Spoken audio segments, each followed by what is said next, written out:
Greetings, everyone. Today we are going to be continuing our series on how to create compelling stories or stories that are not boring.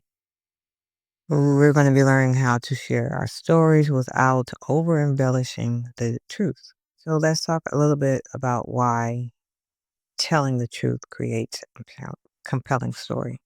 Nobody likes a boring story, so we want to create feelings of or emotions of discomfort in our viewers or listeners. And I know that sounds odd. I mean, why would you want to make somebody feel uncomfortable? Because that's where your most powerful story lies. That's what makes your story interesting. Even when it looks messy and complicated, it's what makes your story human and relatable. So how can you do this without sounding too or I mean, how can you do this without over embellishing to where your story now sounds um unbelievable? And this is because you have either over embellished the story where it sounds unbelievable. You have not opened up enough of the storyline, or they just really cannot relate to what it is that you're saying. Your viewers or your readers know when you're lying. They know when you're holding back your pain. They know when you're glossing over painful moments and experiences. So when you do this, you lose their interest. They don't trust what it is that you're saying. So what I had to do when telling my story, my son's stories, I had to learn to be vulnerable. And even though a lot was being said about my son was not true, and he was not here to tell his story, or he is not here to tell his story, I had to learn how to be vulnerable. Take those rumors. I had to learn how to take those rumors and pretty much turn a villain into a superhero.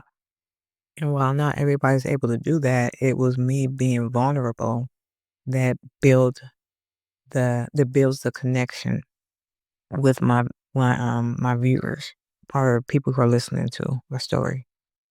Truth is more compelling than perfection. I cannot stress that enough. Real life does not have um, straight lines. Real life is not tidy. If your life looks too clean and neat, then people are not going to relate to you. They're going to not trust you. And then they're going to know that you're not telling the truth. So we did an exercise called Unearth the Truth.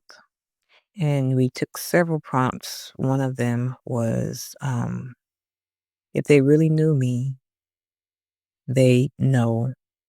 And then you put whatever it is you want your readers to know about you. And then we turned that into a writing exercise. So we use this exercise to really open up our our storylines.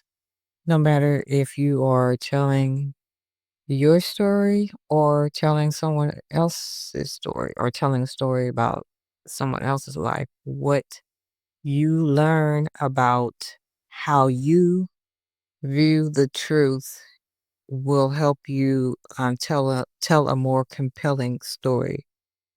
So what you're gonna do, or what we did was we took 5 of these prompts, just 5, and you're gonna answer them even if the truth scares you or even if you feel uncomfortable. After you answer those questions, then you're gonna go to part 2, and you're gonna take just one of these so you can take more. I'm sorry, you're going to take one of your answers, and then you're gonna answer these questions.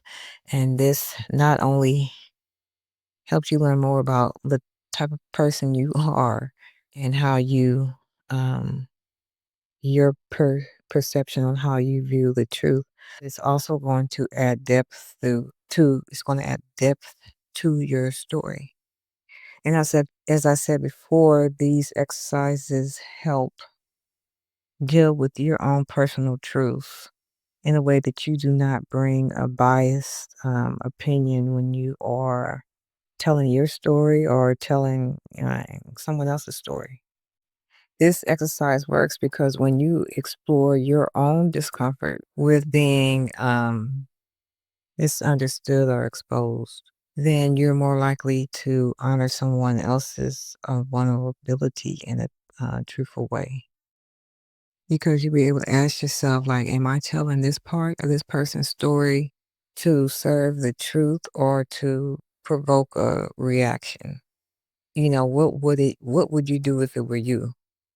The deeper that you go into your own truth, the more responsibly you can go into someone else's. Thank you all for watching.